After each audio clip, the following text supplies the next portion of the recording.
Grande Prêmio da Grã-Bretanha, 12ª etapa do calendário de 2025 e vamos logo falar da bomba da semana. Verstappen e Mercedes estariam muito próximos de fechar um acordo. E na moral, se isso realmente acontecer, vai gerar um efeito dominó na Fórmula 1 que dá até medo. Além disso, com o Russell livre no mercado, muito piloto vai ficar com a perna tremendo. Eu sinceramente não imaginava a Mercedes fazendo essa troca. Russell é sem dúvida um dos melhores pilotos do grid. Tudo bem, estão trocando pelo Verstappen e isso pode até servir como justificativa, apesar de eu achar completamente desnecessária essa troca. Mas ainda assim, é curioso ver como a Mercedes sempre cagou litros pro Russell. Deixaram o cara 3 temporadas preso na Williams, preferindo manter o Bottas, e quando finalmente sobem o moleque, entregam um carro horrível pra ele. Agora que começam a surgir notícias de que o motor da Mercedes está mais avançado e que eles podem voltar a dominar a categoria, socorro, eles decidem tirar o Russell da equipe? É sacanagem demais, cara. A impressão que dá é que o Russell nunca foi prioridade na Mercedes, diferente do Antonelli, que já é tratado com todo amor e carinho pela Mercedes desde o kart, basicamente. Sempre olharam pro Russell como plano B. E pra piorar, essa bomba estoura justo no fim de semana do GP da Grã-Bretanha, corrida de casa do Russell. Enfim, por enquanto são só rumores, mas quando começa a sair em tanto lugar diferente assim, pode apostar que tem alguma coisa acontecendo. Enquanto isso, na Red Bull, as coisas também não estão exatamente calmas. Aquele caso do Christian Horner com a funcionária ainda não foi resolvido, o julgamento inclusive deve ser retomado no ano que vem. Sobre o Verstappen, disse que uma das exigências dele para continuar na equipe seria justamente a saída do Horner, ou pelo menos que ele perdesse poder dentro da Red Bull. Desde que o Mateschitz morreu, a Red Bull virou uma briga interna por poder, e olha, eu tô só aqui esperando o próximo episódio dessa série que a gente chama de Fórmula 1. No treino livre 1, quem liderou foi a Ferrari e o Hamilton, em segundo ficou o Norris, em terceiro o Piastri, como eu já tinha comentado no vídeo passado. O Arvi Lindla fez sua estreia na Fórmula 1 nesse treino, substituindo Yuki Tsunoda na Red Bull. Já o Paul Aron entrou no lugar do Hülkenberg na Sauber. Falando na Sauber, o Bortoleto rodou na curva 9, a famosa Copse, e não foi só ele, o Gasly também resolveu dar uma giradinha no mesmo lugar. Fora isso, o treino foi o basicão de sempre, dá pra dizer que a Ferrari surpreendeu um pouco, já que o Hamilton terminou em primeiro e o Leclerc em quarto. Mas né, é só o começo, vamos ver como que o resto do final de semana se desenrola. No treino livre 2, dessa vez foi o Sainz que quase rodou, por pouco não foi mais um passeio na grama e por pouco também não leva o Hamilton junto na brincadeira. A melhor volta ficou com o Norris, seguido pelo Leclerc em segundo e o Hamilton em terceiro. De novo, o Hamilton no top 3. Parece que correr em casa realmente faz uma mágica na mente do piloto, ou vai ver é só mais uma maluquice de treino livre mesmo. Nunca se sabe. E para fechar os treinos, no TL3, quem liderou foi o Leclerc, com o Piastri em segundo e o Verstappen em terceiro. O Verstappen resolveu aparecer logo no último treino. Lance Stroll deu uma semi-estrolada, escorregou, mas conseguiu segurar o carro. No finalzinho do treino, uma bandeira vermelha foi acionada por causa de um mísero pedaço de asa, aparentemente do carro do Berman. Todo mundo foi pro pit e teve aquelas pausas dramáticas que só a Fórmula 1 sabe fazer. E quando parecia que não ia ter mais nada, Bortoleto resolveu entrar em cena, perdeu o controle do carro, passeou pela grama, quebrou a suspensão dianteira e terminou atolando na brita. Pelo menos ele não bateu mais nada. Depois da Áustria é só regresso, fi. Bandeira vermelha de novo e final de treino? Só que não. Porque claro, ainda tinha tempo para mais uma pérola. Oliver Berman, na entrada do pit lane, travou as rodas e rodou sozinho. Essa batida aí entra fácil no top 10 batidas mais nada a ver que eu já vi na Fórmula 1. Deixou um pedaço de asa no meio da entrada do pit e como a FIA é puro amor, mandaram logo uma punição de 10 posições no grid. O Berman tentou fazer a brincadeirinha, infelizmente para ele a FIA não achou muita graça. Classificação, e para começar com o pé direito, o Franco Colapinto rodou na última curva do circuito, conseguiu até sair da brita, mas depois de andar alguns metros, parou o carro bem na saída do pit lane. E pensar que o Briatore jurava por Deus que o Colapinto era melhor que o Durra. No fim das contas, essa substituição não mudou nada, para ser sincero, acho que até piorou. E a conclusão disso tudo, o Briatore conseguiu queimar mais 2 pilotos na Fórmula 1. O homem é uma máquina. Em último, obviamente, ficou o Colapinto, em 19º ficou o Hülkenberg, 18º Stroll, 17º Bortoleto e 16º o Lawson. E é incrível como o Stroll não consegue ser rápido. Mais uma vez caindo no Q1, mas tudo bem, isso aí já virou tradição. E a minha teoria de que o Lawson e o Radiar trocaram de corpo na última corrida segue viva, porque agora tudo meio que voltou ao normal. E a Sauber,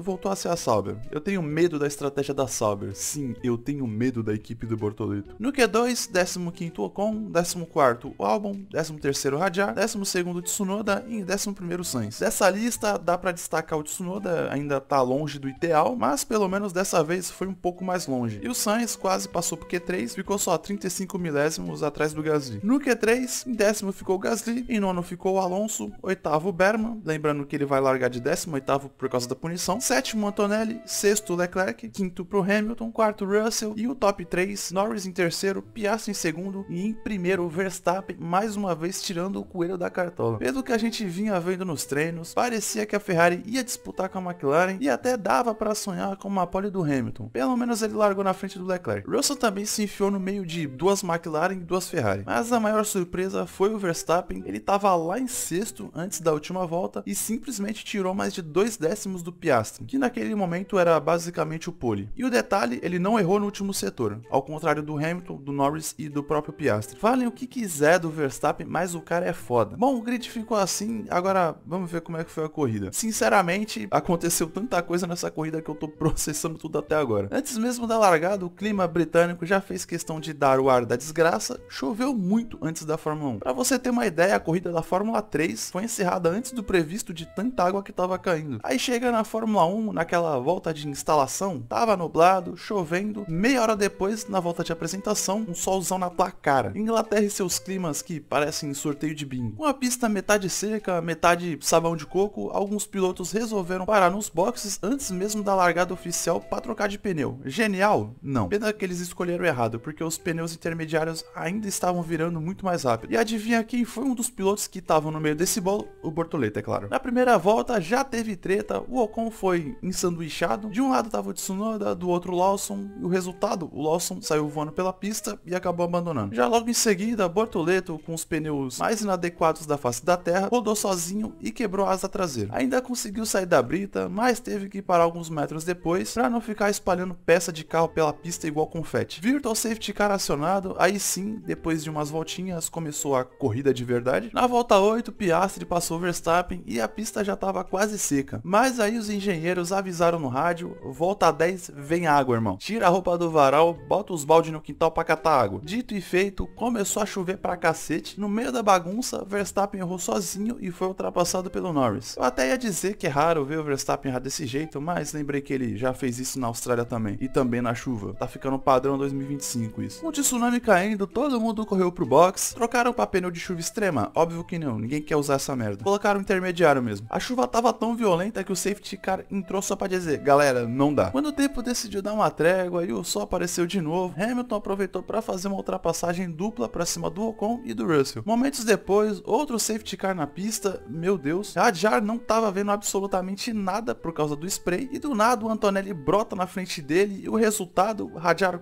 quase atravessou o Antonelli. E como essa Mercedes sobreviveu, eu também não sei, deve ser feito do mesmo material da Alpine e do Alonso lá no Texas. Quando o safety car finalmente foi sair, o Piastri resolveu brincar, acelerou como se fosse relargar, depois freou do nada, Verstappen, que vinha logo atrás, quase sentou na traseira dele e acabou gerando uma punição de 10 segundos pro Piastri. E pra piorar, na mesma relargada, o Verstappen rodou de novo, de segundo caiu pra décimo. Dali em diante, Hülkenberg, que tava em quarto, passou o Stroll na volta 35, Hamilton, que vinha babando atrás, também passou o canadense umas voltas depois. Lá pra volta 40, a pista tava quase toda seca, todo mundo correu pro box para trocar de pneu, Piastri pagou sua punição e com isso o Norris, que vinha logo atrás, assumiu a ponta. E nesse momento, uma pausa, Ocon e Berman fizeram uma coreografia de balé no meio da pista.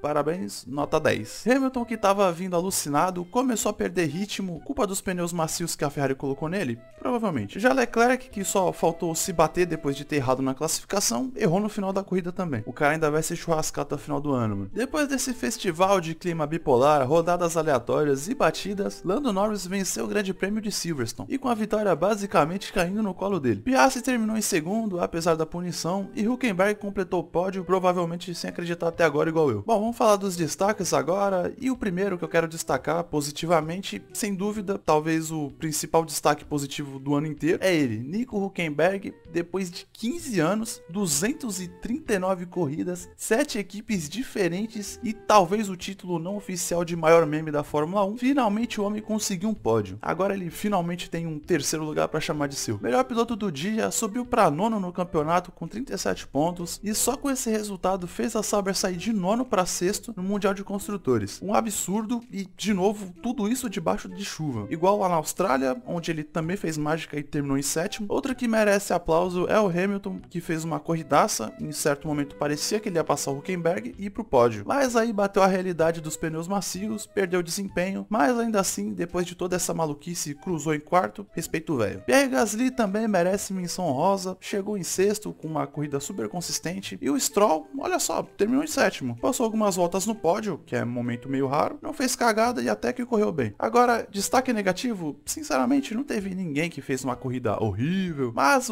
tem umas menções desonrosas que dá pra citar. Verstappen, depois de fazer uma pole quase impossível, conseguiu errar 2 vezes sozinho na corrida e terminou em quinto. Piastri, que tava com a corrida praticamente na mão, mas aí resolveu inventar a moda naquela relargada, levou punição e perdeu uma vitória praticamente certa. Berman, que deu uma viajada naquela batida com o Ocon, e o Tsunoda, que correu como nunca e fez nada como sempre, já não surpreende mais. E o Colapinto, que nem largou por causa de um problema mecânico, mas ganhou seu espaço aqui pela obra-prima que foi a batida na classificação. E quando a fase é ruim, meu amigo, esquece. E pra fechar, o Bortoleto, que bateu no treino livre e na corrida, também a ideia de colocar pneu slick na largada partiu dele próprio, então nem dá pra culpar Sauber nessa. Bom, esse foi o vídeo, a próxima corrida é só daqui 2 semanas lá na Bélgica. Se você gostou, deixa o like, se inscreve no canal, até o próximo vídeo e tchau!